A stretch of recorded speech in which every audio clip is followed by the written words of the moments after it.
Hi friends, welcomes to Vasantham Saravanan channel. இன்றைக்கி நம்ம சேனலில் நல்லா கிறிஸ்பியான காரசாரமான சூப்பரான ரிப்பன் பகோடா எப்படி செய்யுதுன்னு பார்க்க போகிறோம். வாங்க இப்போது வீடியோக்குள்ளே போகலாம். வீடியோக்குள்ளே போகிறதுக்கு முன்னாடி நம்ம வசந்தம் சரவணன் சேனலை சப்ஸ்கிரைப் பண்ணாதவங்க சப்ஸ்கிரைப் பண்ணிக்கோங்க. கூடவே இருக்க பெல் ஐக்கானையும் கிளிக் பண்ணிக்கோங்க. இன்றைக்கி நம்ம இந்த ரிப்பன் பக்கோடாவை கடையிலேருந்து வாங்கின அரிசி மாவை வச்சு தான் பண்ண போகிறோம். ரொம்பவே சிம்பிளான மெத்தடில் நல்ல கிறிஸ்பியான ரிப்பன் பக்கோடா எப்படி செய்யுதுன்னு தான் இந்த வீடியோவில் பார்க்க போகிறோம். ரிப்பன் பக்கோடாவே ரொம்பவே சிம்பிளான ஸ்நாக்ஸ் தான். அதை இன்னுமே ரொம்பவே சிம்பிளாக நல்ல கிறிஸ்பியாக எப்படி செய்யுதுன்னு தான் பார்க்க போகிறோம். இப்போது இந்த ரிப்பன் பக்கோடா செய்கிறதுக்கு தேவையான பொருட்கள் என்னென்னு இந்த ரிப்பன் பக்கோடா செய்கிறதுக்காக ஒரு 5 டம்ளர் அளவுக்கு அரிசி மாவு எடுத்திருக்கேன். அரிசி மாவை நம்ம ஃபஸ்ட்டு நல்லா சலிச்சு எடுத்துக்கலாம்.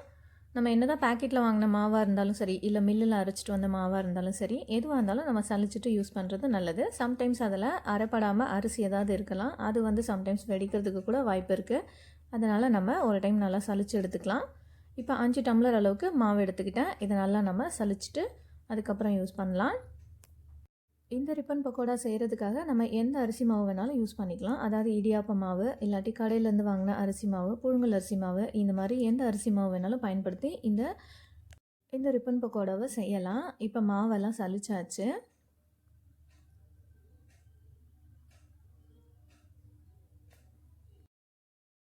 இப்போ அரிசி மாவு எல்லாத்தையும் சலிச்சாச்சு. இது அப்படியே இருக்கட்டும். அடுத்ததாக ஒரு மிக்ஸி ஜார் எடுத்து வைக்கிறேன். அந்த மிக்ஸி ஜாரில் 1 டம்ளர் அளவுக்கு உடச்ச கடலை, சட்னிக்கு யூஸ் பண்ணுவோம் இல்லையா, அந்த உடச்ச கடலை சேர்த்துக்கிறேன். சேர்த்துட்டு இது நல்லா ஃபைன் பவுடராக அரைச்சி எடுத்துக்கலாம். இப்போ அரைச்சி எடுத்துக்கிட்டேன். இந்த பொட்டுக்கடலை மாவையும் நம்ம மாவு சலிக்கிற சல்லடையில் சேர்த்து சலிச்சு எடுத்துக்கலாம். கண்டிப்பாக இதை சலிச்சுட்டு தான் நம்ம அரிசி மாவு கூட சேர்க்கணும், சலிக்காமல் சேர்க்கக்கூடாது. இப்போ இந்த உடச்ச கடலை மாவையும் நல்லா சலிச்சுட்டு அரிசி மாவு கூட சேர்த்துக்கலாம். இப்போ இந்த பொட்டுக்கடலை மாவையும் நம்ம அரிசி மாவு கூட சேர்த்தாச்சு. அடுத்ததாக இதில் கொஞ்சமாக பெருங்காயத்தூள் சேர்த்துக்கிறேன். பெருங்காயத்தூள் சேர்த்துட்டு அடுத்ததாக காரத்துக்கு தனி மிளகாத்தூள் சேர்த்துக்கிறேன். ஒரு 2லேருந்து 3 ஸ்பூன் அளவுக்கு காரத்துக்கு தனி மிளகாத்தூள் சேர்த்துக்கிறேன். உங்களோட காரத்துக்கு தகுந்தாப்பில் நீங்கள் மிளகாத்தூள் சேர்த்துக்கோங்க. இப்போ அடுத்ததாக இது கூட கொஞ்சமாக ஓமம் சேர்த்துக்கிறேன். ஓமத்தை சேர்த்துக்கும் போது கையால் கொஞ்சம் லேசாக க்ரஷ் பண்ணிவிட்டு அதுக்கப்புறமா சேர்த்துக்கோங்க. இப்போ அடுத்ததாக இது கூட கொஞ்சமாக மஞ்சப்பொடி சேர்த்துக்கிறேன். ஒரு ஸ்பூன் அளவுக்கு மஞ்சப்பொடி சேர்த்துக்கிறேன்.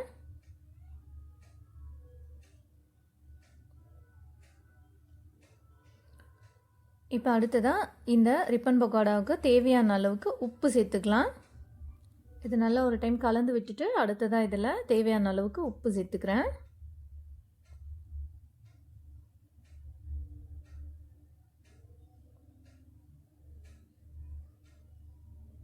இப்போ உப்பு சேர்த்துட்டு இது நல்லா நம்ம மிக்ஸ் பண்ணி விட்டுக்கலாம்.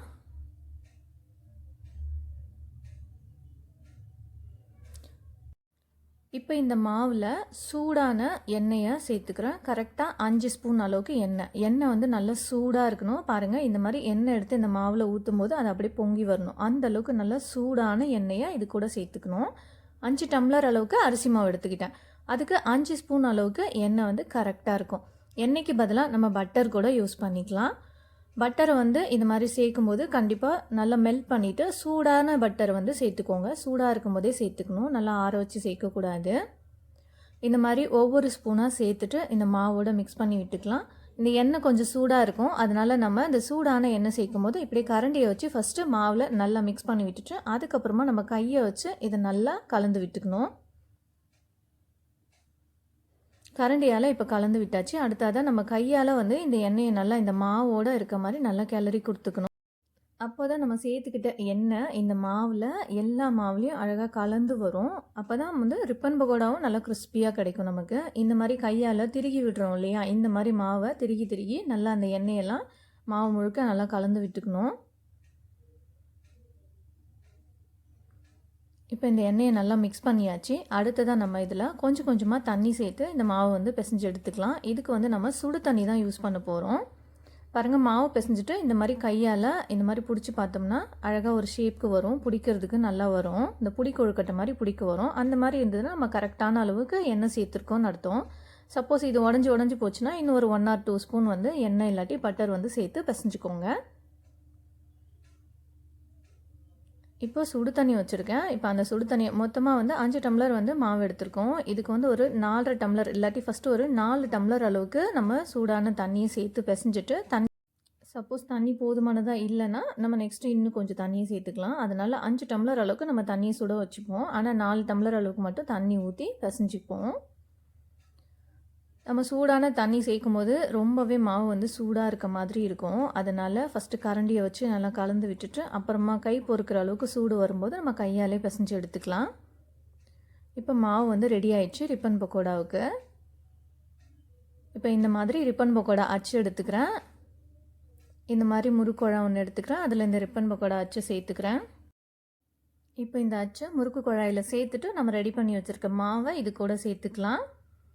இப்போ நீங்கள் பார்த்துட்ருக்கீங்க இல்லையா, இந்த மாதிரி முறுக்கு குழாய் வந்து நமக்கு முறுக்கு செய்கிறதுக்கு, ரிப்பன் பக்கோடா இல்லை மிக்சர் செய்கிறதுக்கு இதுக்கு எல்லாமே ரொம்பவே ஈஸியாக இருக்கும். அதனால் இந்த மாதிரி வந்து வாங்கி வச்சுக்கோங்க. இப்போ இந்த மாதிரி முறுக்கு குழாய் வந்து ஆன்லைன்லேயும் கிடைக்கிது, பாத்திர கடைகளில் கூட கிடைக்கிது. நீங்கள் கேட்டு பார்த்தீங்கன்னா உங்களுக்கு வந்து கிடைக்கும். இப்போ இதில் வந்து மாவு வந்து ஃபில்லப் பண்ணிக்கலாம். மாவு சேர்க்கும் போது இதில் கொஞ்சம் வந்து கம்மியாகவே சேர்த்துக்கணும். அப்போ தான் நம்ம இதை வந்து க்ளோஸ் பண்ணுறதுக்கு கரெக்டாக இருக்கும்.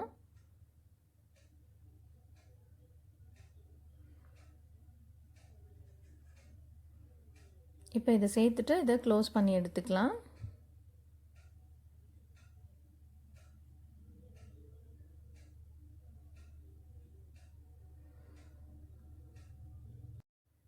அடுத்து நம்ம இதை டைரெக்டாக அப்படியே எண்ணெயிலே புழிஞ்சு எடுத்துக்கலாம் ரிப்பன் பக்கோடாவை. இப்போ அதுக்காக நான் ஆல்ரெடி ஸ்டவ் ஆன் பண்ணிவிட்டு ஒரு வானொலி வச்சு அதில் போதுமான அளவுக்கு எண்ணெய் சேர்த்து வச்சுருக்கேன் ரிப்பன் பக்கோடா பொரிக்கிறதுக்கு. இப்போ இந்த எண்ணெய் நல்லா சூடாகிடுச்சா என்னன்னு செக் பண்ணிவிட்டு அதுக்கப்புறமா நம்ம இந்த ரிப்பன் பக்கோடாவை இதில் டைரெக்டாக புழிஞ்சு எடுத்துக்கலாம். இப்போ எண்ணெய் நல்லா சூடாகிடுச்சிங்க. சூடான பிறகு நம்ம இந்த மாதிரி டைரெக்டாகவே எந்த அளவுக்கு அந்த எண்ணெயோட கொள்ளளவு இருக்குமோ அந்தளவுக்கு நம்ம ரிப்பன் பக்கோடாவை புழிஞ்சு விட்டுக்கலாம். இதில்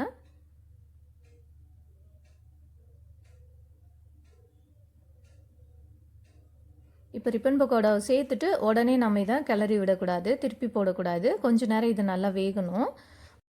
ஓரளவுக்கு நல்லா ரிப்பன் பக்கோடா வெந்துட்டு கொஞ்சம் ஸ்டிப்பான பிறகு அதுக்கப்புறமா நம்ம வந்து இதை திருப்பி போட்டுக்கலாம். அப்படியே நம்ம போட்டோம்னா அப்படியே கொஞ்சம் கொலன்னு ஆன மாதிரி ஆகிடும்.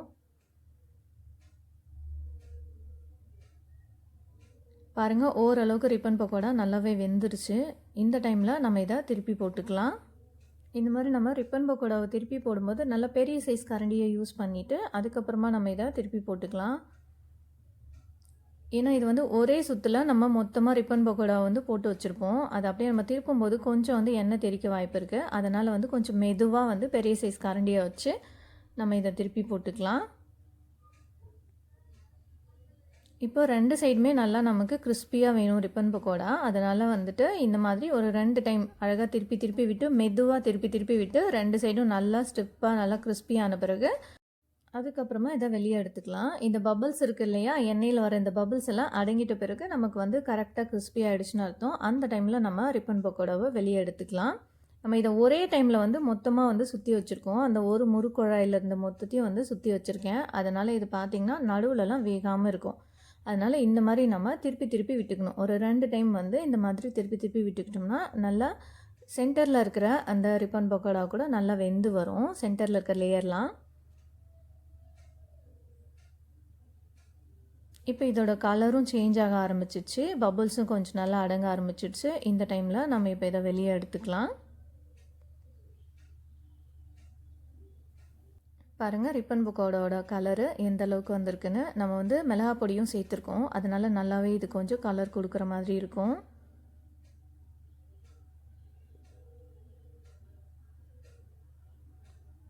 இப்போ இதை வெளியே எடுத்து வச்சிடலாம். அவ்வளோதான், நல்ல கிறிஸ்பியான சூப்பரான ரிப்பன் பக்கோடா ரெடி ஆகிடுச்சு. சட்டுன்னு செஞ்சு முடிச்சிடலாம். ஒரு 10லேருந்து 15 நிமிஷத்தில் நல்லா ஒரு டப்பா ஃபுல்லாக நம்ம இந்த ரிப்பன் பக்கோடாவை செஞ்சு முடிச்சிடலாம். ரொம்பவே ஈஸியான ப்ராசஸ் தான் இது. இப்போ அடுத்த செட்டு ரிப்பன் பக்கோடாவும் இதிலே புழிஞ்சு எடுத்துக்கிறேன். இப்போ சேம் மெத்தடை ஃபாலோ பண்ணி இதே மாதிரி நம்ம கொஞ்சமாக அந்த எண்ணெயோட அளவு பொறுத்து கொஞ்சமாக சேர்த்து நம்ம இந்த ரிப்பன் பக்கோடாவை ரெடி பண்ணி எடுத்துக்கலாம். கிட்டத்தட்ட 5 டம்ளர் மாவுக்கு 1 கிலோலேருந்து 1.25 கிலோ அளவுக்கு இந்த ரிப்பன் பக்கோடா கிடச்சிது.